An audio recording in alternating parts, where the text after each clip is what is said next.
Hi guys, and welcome back to this channel. I hope you all are doing great and staying safe. It's a bright winter afternoon today and the temperature is -5 right now, so I thought to step outside and film a video. I got some soup to enjoy that I cooked at home. See, it's still hot and I got my spoon.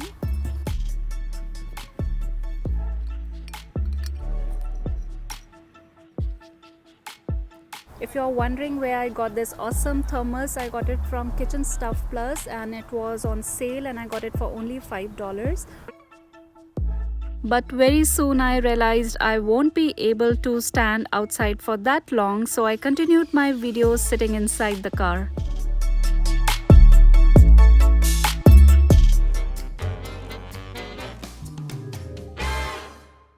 You can see sunset right behind me. You might not be knowing that I love driving and I drove for good 10 years before we moved here to Canada from India. Every country have their own rules and policies when it comes to driving license. Now here in Canada, depending which country you are coming from, you can simply exchange your license and get a new one from your province. And there's no need to even sit for any road test. But I moved here with my family from India and this list didn't include India in it.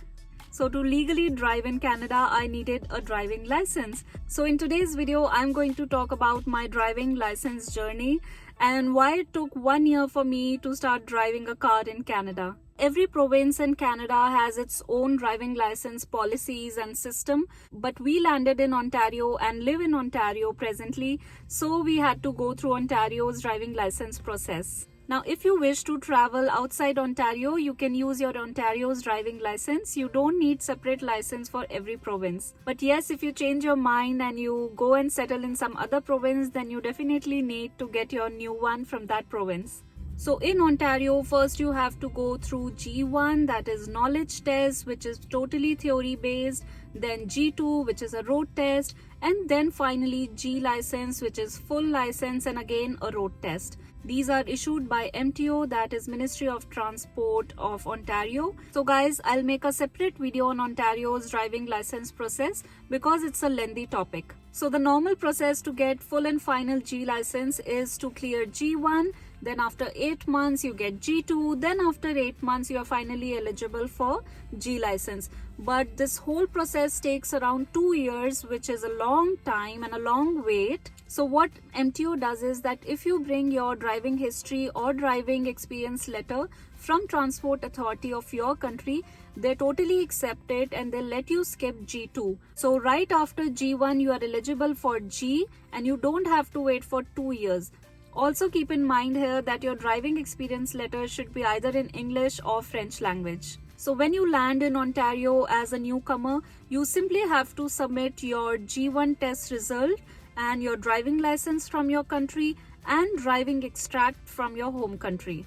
Now in my case, I could easily drive for first 60 days of our settlement in Ontario with my Indian driving license. But the funny thing is, in those 60 days, we didn't have a car. And even if we had a car, we were not aware of driving rules here and especially the road sense. So it would have been really difficult for us to just land here and start driving in Canada coming from India. When I cleared my G1 theory test, I went to the counter and submitted my RTO extract and driving license from India. But the lady sitting there, she scanned my driving license couple of times under that scanner. And I really appreciate that she tried hard for it. If you have seen my mistakes video, you must be knowing that I got the old license from Delhi. It did not have any gold chip inside it which could read it, and MTO rejected it saying that it's invalid. Now certainly bringing your driving history letter will help you skip G2, but you also need your valid updated driving license from your country. I had valid manual RTO extract, not the online one. I went to RTO Sheikh Sarai in South Delhi and got it for 50 rupees at that time. Now you know what? I got my RTO extract using that old driving license. Recently, I was reading that now you need your updated driving license to even get that RTO letter. I really wonder at that time if the authorities told me that I need to update my driving license to get that driving history letter, I would have done it right away.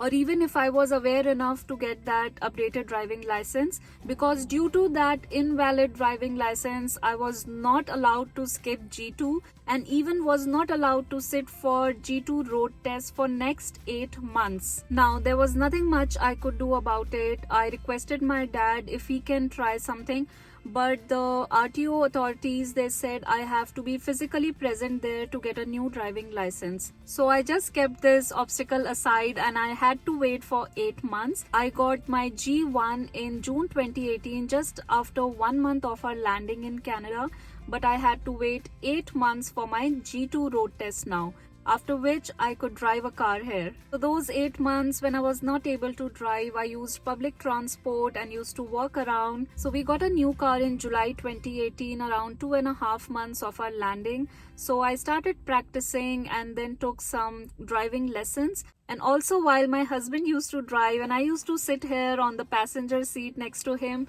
I used to observe a lot and I started picking up things here. But trust me guys, while you are sitting on a passenger seat, you can learn a lot about driving. So while you are on G1 driving license, you can definitely practice driving a car, provided you have an experienced full G-class license holder sitting next to you always, and who has a minimum of 4 years of experience in driving in Canada. So finally, after 8 months, I was eligible for G2. I took couple of classes to learn driving and booked a test and got my G2 in June 2019. Now with G2, you are good, you can drive, you can buy a car, you can get good experience of driving in Ontario. Finally, after around 1 year of us landing in Canada, I was finally able to drive.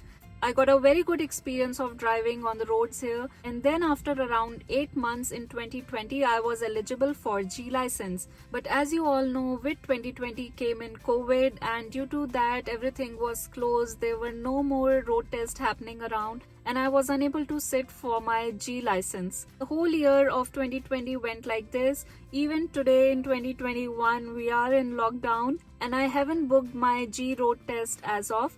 I'm definitely aiming for full G license. Let's wait and see how things go this year. So guys, from my story, I have only one thing to say. When you're moving to Canada, bring updated and valid documents from your country. It will really help you in expediting your settlement process in Canada. So if you want to drive in Ontario and you want your full G license, as soon as you land here, you need 3 things. Your latest RTO extract from your transport authority, your latest valid updated driving license, and of course your G1 test that you have to pass. So if you're planning to land here and drive very soon, you should start preparing for your G1 test from your home country. You can prepare for it online and you can appear for it as soon as you land here. And as I said, if you have your valid RTO extract and your driving license, you can go for G full license and sit for road test soon after your G1. Do keep in mind there's a long wait sometimes for road tests depending on which city you are in. So guys, before I wrap up today's video, I just want to say one thing. It is not mandatory to get your G license soon after you land here. And it is of course everybody's personal choice. Just that having a driving license is a valid proof of your photo ID. So it is good to have a driving license. According to me, other than ID proof, there are many other benefits of driving a car in Canada or in any other country. You feel independent. You don't have to be dependent on somebody else to take you anywhere. You feel comfortable, especially if you have kids or if you have a lot of bags to carry. Also, you can cover up long distances very soon. You feel safe in your car. You save a lot of time rather than traveling in a public transport. And yes, of course, weather is also a reason, especially in winters. Sometimes it gets so brutal that you feel your car is the best thing you have to commute.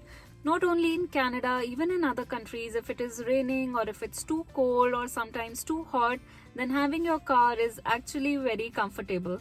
And moreover, the cars here have heated steering wheel, heated seats, so it's so comfortable, so cozy. So guys, what do you think? If you immigrated to a new country and got your driving license and a car, doesn't it make the settlement process easier? Guys, please let me know your views in the comment box below, and please don't forget to hit that red subscribe button. See you in the next video. Till then, bye bye.